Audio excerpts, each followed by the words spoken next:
Estudo do livro O Céu e o Inferno. Allan Kardec. Samuel Filipe. Este era um homem de bem, na verdadeira acepção da palavra. Ninguém se lembrava de o ter visto cometer uma ação má ou errar voluntariamente no que quer que fosse.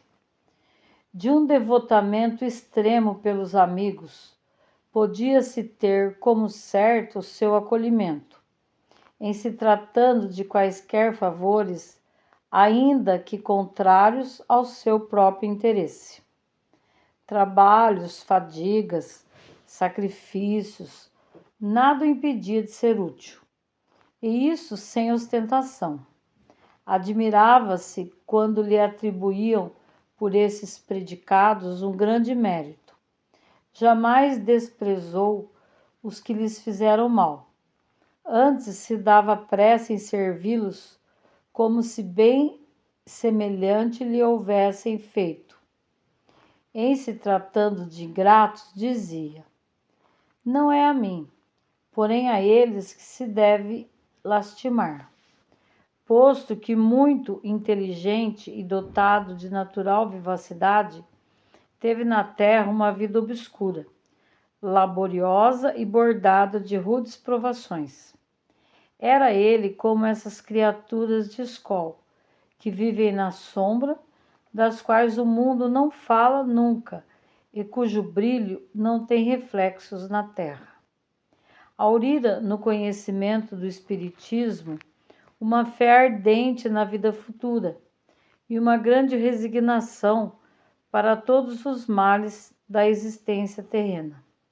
Finalmente faleceu em dezembro de 1862, na idade de 50 anos, de moléstia atroz, sendo o seu passamento muito sensível à família e aos amigos. Evocamo-lo alguns meses depois do trespasse. Pergunta: tendes uma recordação nítida dos últimos instantes da vida na Terra? Resposta: perfeitamente. Conquanto essa recordação reaparecesse gradualmente. No instante preciso do desprendimento, eram confusas as minhas ideias. Pergunta: quereríeis, a bem da nossa instrução e do interesse que nos mereceis pela vossa vida exemplar, descrever como ocorreu o vosso trespasse da vida corporal para a espiritual e como é a vossa vida no mundo dos espíritos? Resposta: de bom grado, tanto mais quanto a narrativa não aproveitará somente a vós, mas a mim próprio. Por isso que, dirigindo o meu pensamento para a terra, a comparação faz-me apreciar melhor a bondade do Criador. Sabeis quantas tribulações provei na vida. Entretanto, jamais me faltou coragem na adversidade, graças a Deus. Felicito-me hoje e ainda tremo ao pensar que tudo quanto sofri se anularia caso desfalecesse, tendo de recomeçar novamente as provações. Ó, meus amigos, compenetrai-vos firmemente dessa verdade, pois nela reside a felicidade do vosso futuro. Certo não é comprar muito cara essa felicidade por alguns anos de sofrimento. Ah, se soubesseis o que são alguns anos comparados ao infinito, se de fato a minha última existência teve algum mérito aos vossos olhos, outro tanto não diríeis das que a precederam. E não foi senão a força de trabalho sobre mim mesmo, que me tornei o que ora sou. Para pagar os últimos traços das faltas anteriores, era-me preciso sofrer as últimas provas que voluntariamente aceitei. Foi na firmeza das minhas resoluções que escudei a resignação, a fim de sofrer sem me queixar. Hoje abençoo essas provações, pois a elas devo o ter rompido com o passado, simples recordação agora que me permite contemplar com legítima alegria o caminho percorrido. Ó, vós que me fizestes padecer na terra, que fostes cruéis e malévolos para comigo, que me humilhastes e afligistes, vós cuja má fé tantas vezes me acarretou duras privações, não somente vos perdoo, mas até vos agradeço. Intentando fazer mal, não suspeitáveis do bem que esse mal me proporcionaria. É verdade, portanto, que a vós devo grande parte da felicidade de que gozo, uma vez que me facultaste ocasião para perdoar e pagar o mal com o bem. Deus colocou-vos em meu caminho para aferir a minha paciência, exercitando-me igualmente na prática da mais difícil caridade, a de amar os inimigos. Não vos impacienteis com essa divagação, porquanto vou responder agora a vossa pergunta. Conquanto sofresse cruelmente com a moléstia que me acometeu, quase não tive agonia. A morte sobreveio-me como um sono, sem lutas nem abalos, sem temor pelo futuro. Não me apeguei à vida e não tive, por conseguinte, de me debater nos últimos momentos. A separação completou-se sem dor, sem esforço, sem que eu mesmo me apercebesse disso. Ignoro que tempo durou o sono, que foi curto, aliás. Meu calmo despertar contrastava com o estado precedente. Não sentia mais dores e exultava de alegria. Queria erguer-me, caminhar, mas um torpor nada desagradável, antes deleitoso, me prendia, e eu me abandonava a ele prazerosamente, sem compreender a minha situação, conquanto não duvidasse ter já deixado a terra.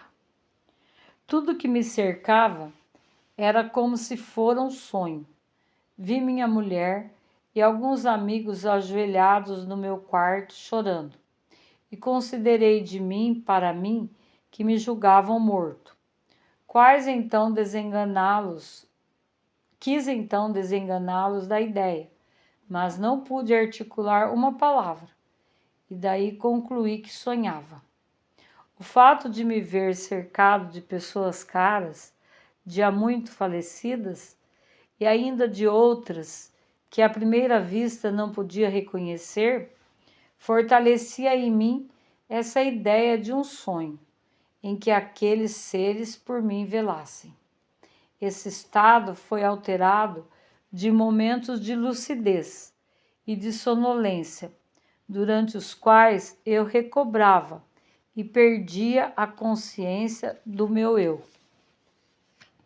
Pouco a pouco, as minhas ideias adquiriram mais lucidez.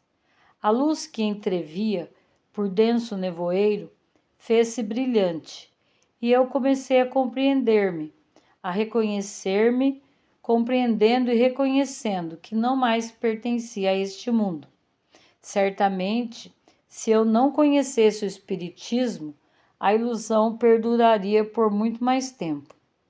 O meu invólucro material não estava ainda inumado, e eu o olhava com piedade, felicitando-me pela separação, pela liberdade.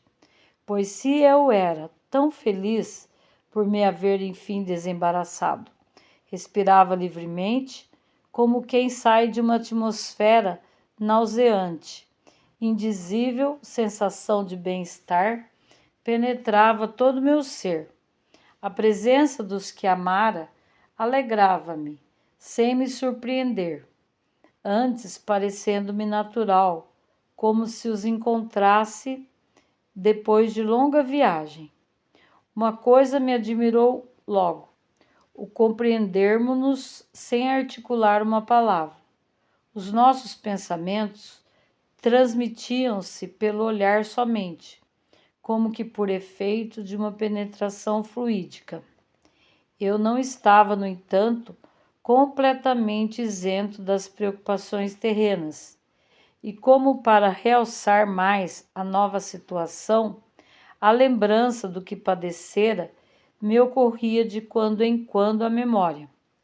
Sofrera corporal e moralmente, sobretudo moralmente, como alvo que fui da maledicência dessas infinitas preocupações mais acerbas, talvez, que as desgraças reais, quando degeneraram em perpétua ansiedade. E ainda bem que não se desvaneciam essas impressões. Já eu interrogava a mim mesmo se de fato delas me libertara, parecendo-me ouvir ainda umas tantas vezes desagradáveis. Reconsiderando as dificuldades que tanto e tantas vezes me atormentavam, tremia e procurava, por assim dizer, reconhecer-me, assegurar-me que tudo aquilo não passava de fantástico sonho. Quando cheguei à conclusão, a realidade dessa nova situação foi como se me aliviasse de um peso enorme. É bem verdade, dizia, que estou livre desses cuidados que fazem o tormento da vida. Graças a Deus. Também o pobre, repentinamente enriquecido, dúvida da realidade da sua riqueza, se alimenta por algum tempo as apreensões da pobreza. Assim era eu.